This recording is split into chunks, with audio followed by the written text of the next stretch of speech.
उड़िया बाबा को भी एक उपासक ने प्रश्न किया था कि महाराज जी मन कैसे रोकें। तो उड़िया बाबा ने उत्तर दिया नियम पालन से। यदि हम नियम पर दृढ़ रहे तो मन हमारा क्या कर सकता है। नियम तो परमात्मा देखता है, हम लोग नियम पर दृढ़ नहीं रहते, इसी से हमारे देश की दुर्दशा है। संध्या वंदन तक का नियम जाता रहा है, भजन करने के लिए नियम की बड़ी आवश्यकता। हाँ, बड़े नियम की आवश्यकता है। तो जैसे प्रातः काल से सायंकाल तक की हर व्यक्ति की अपनी एक दिनचर्या होनी चाहिए।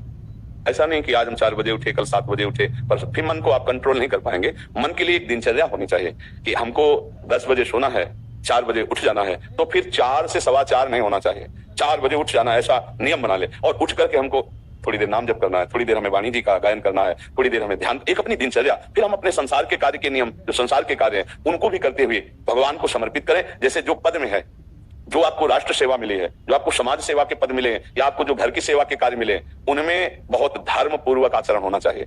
अगर आप अधर्म आचरण करते हैं, अपने पद का दुरुपयोग करते हैं, तो आप सुबह जग करके थोड़ा माला चला लीजिए, फिर भी आपका कल्याण नहीं होगा, क्योंकि आप अपने पद का, अपने सेवा का दुरुपयोग कर रहे हैं। जैसे हम जानते हैं कि अधर्म आचरण है या अधर्मी है, हमें पता है दोषी है, और वो हमको कुछ धन दे देता है, और हम उसको मुक्त करवाने की बात सोचते हैं, और जो निर्दोष है उसको फंसा देते हैं। अब तुम चाहे जितना माला चलाने की कोशिश करो या दान पुण्य करो, वो तुम्हारा अधर्म आचरण, वो अधर्म का धन तुम्हें शतमार्ग में नहीं जाने देगा। नियम लेना चाहिए कि जिस पद में है, जिस धर्म में है, जिस कर्तव्य में है, चाहे कुछ भी हो जाए, हम अपने कर्तव्य से विमुख नहीं होंगे। जितना जब महान है उतना ही कर्तव्य महान है। दोनों बातें समझना है। जब माला फेरा और इसके बाद बेईमानी, अधर्माचरण, इनका कोई नियम नहीं है कि हमें कैसे चलना है, तो वो माला काम नहीं कर पाएगा, क्योंकि उसका तभी सत्य भाव माना जाएगा माला जपला जब धर्माचरण है। धर्माचरण नियम से। बोले वो बड़े कट्टर नियम वाले हैं, उनको घूस नहीं, आप उनको भयभीत करके नहीं काम करवा सकते, प्रलोभन में काम नहीं करा सकते। ये हमारी गृहस्थी है ना, तो गृहस्थी के पालन के लिए धन चाहिए, और धन के लिए हम धर्म को आगे रखें, धन को नहीं।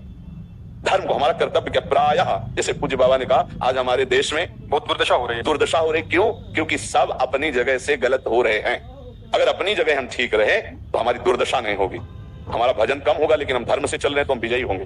हम भगवान को प्रसन्न कर सकते हैं, क्योंकि हमें जो कार्य मिला है वो भगवान का ही कार्य, सृष्टि भगवान का कार्य। जैसे नए बच्चे कुछ वकालत पढ़ रहे थे, तो यहाँ के प्रश्न किया था कि हम जानते हैं कि वो दोषी नहीं है, हम जानते हैं कि वो दोषी है, पर दोषी हमें पैसा दे रहा है, तो हम वकालत पढ़ी इसीलिए, हम उसको जिताएंगे, तो क्या कोई पाप है? तो उनका खुला पाप है। बोले नहीं, हमारी कोई ऐसा कंपनी दो, ऐसा कुछ बोले कि हमारी कंपनी को ये सिखाया जाता है, तो हमको तो ये करना ही होगा, अगर नहीं करेंगे तो हमारी वकालत का मतलब क्या रहा? तो नहीं, वकालत का मतलब अधर्मी को मुक्त करवाना नहीं है। वकालत का मतलब अधर्मी के सबूत एकत्रित करके उसको दंड दिलवाना है, और धर्मात्मा को मुक्त करवाना है। अब इसके लिए आपके पास अर्थव्यवस्था अगर कमजोर भी है, तो धर्म व्यवस्था आपकी पूरी है। धर्म व्यवस्था ठीक है तो परिवार स्वस्थ रहेगा, सुखी रहेगा, भगवान आप पर प्रसन्न रहेंगे। अच्छा, फिर हमने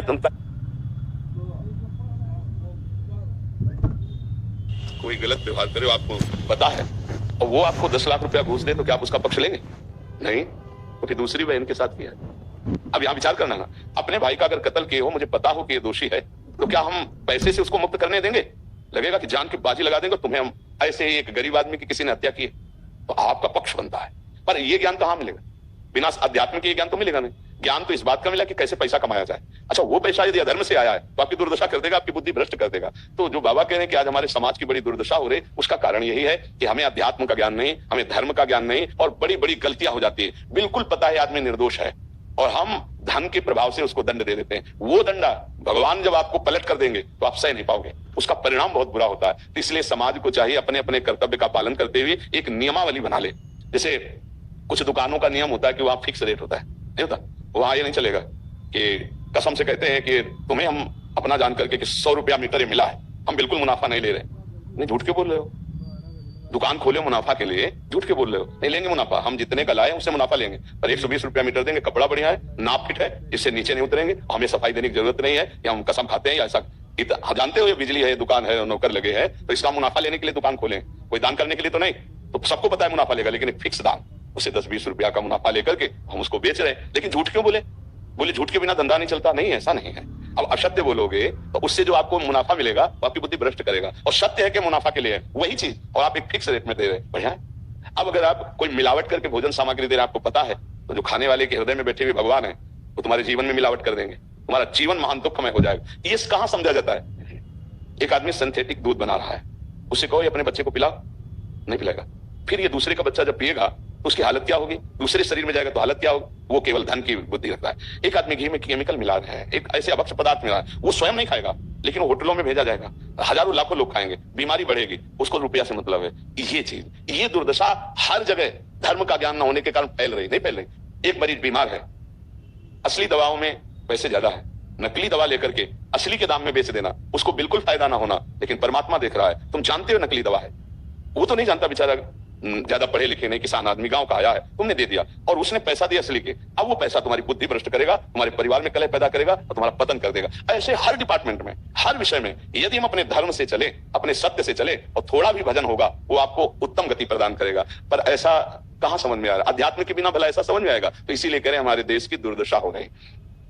पूर्वजों में पहले यह था कि हमारा धर्म नहीं जाना चाहिए चाहे प्राण चले जाए, हमारा चरित्र नहीं जाना चाहिए चाहे सर्वस्व नष्ट हो जाए।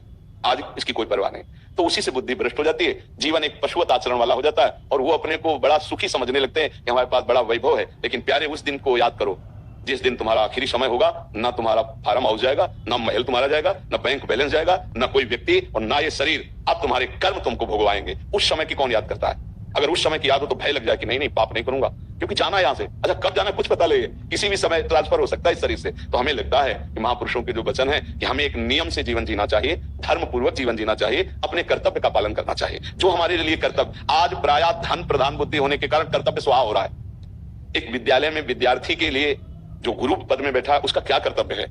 वो अपने कर्तव्य को भूला हुआ है। भला छोटे छोटे विद्यार्थियों को, जिनकी नींव पूरे राष्ट्र सेवा में, समाज सेवा में ही बन सकते हैं, अगर उनको हम सही शिक्षा नहीं दी तो उनका पूरा जीवन बर्बाद हो जाएगा। अगर उनको हम गलत सपोर्ट कर दिए तो उनका पूरा जीवन बर्बाद, क्योंकि नया जीवन है।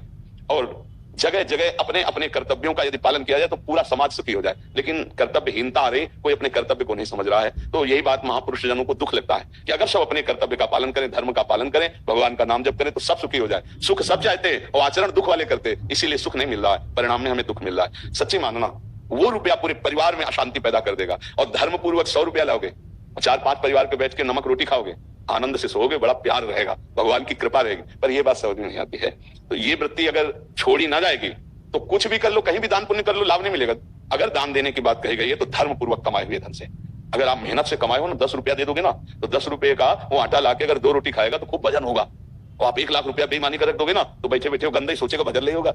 उसका गंदा सोचना और आपका गंदा करना, दोनों मिलकर के, उसके कारण भी तो आप बने ना, तो आपका ही पतन हो जाएगा। उसको तो भगवान बचा लेंगे क्योंकि भगवान की शरण में है। तो मुझे लगता है अधर्म के धन से कभी किसी को लाभ नहीं मिलता। तो अपने कर्तव्य का पालन करते हुए यदि नाम जप किया जाए तो बहुत जल्दी हमको लाभ प्राप्त हो जाए। बहुत सुंदर मतलब ये चर्चा होती है, अगर आप लोग इसको धारण कर ले तो निहाल हो जाएगी। सच्ची कह रहे, ये जो बातें हैं ये बहुत सुंदर जीवन को पुष्ट करने वाली हैं, पर आप धारण कर लें तो बात है। नहीं तो जैसे लाभ दिखाई दे रहा 50,000, तो ये बातें भूल जाओगे, ये बातें अच्छी नहीं लगेंगी।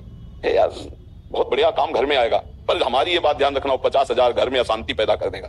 सच्ची मानना, आप धर्म से चलना, धर्म से चलोगे तो भगवान तुम्हारी रक्षा में रहेंगे। अधर्माचरण देखो कैसी कैसी घटनाएं होती हैं। बढ़िया कार है, फिल्मी गाना लगाए चल रहे हैं और वो एक्सीडेंट हुआ, आग लग गई, बाहर निकल ही नहीं पाए, वो अंदर ही जल गए। क्या हुआ? ये करोड़ों रुपए की कार भूंज दिया तुमको अंदर ही बैठा के, धू धू करके आग लग गई, अंदर जल।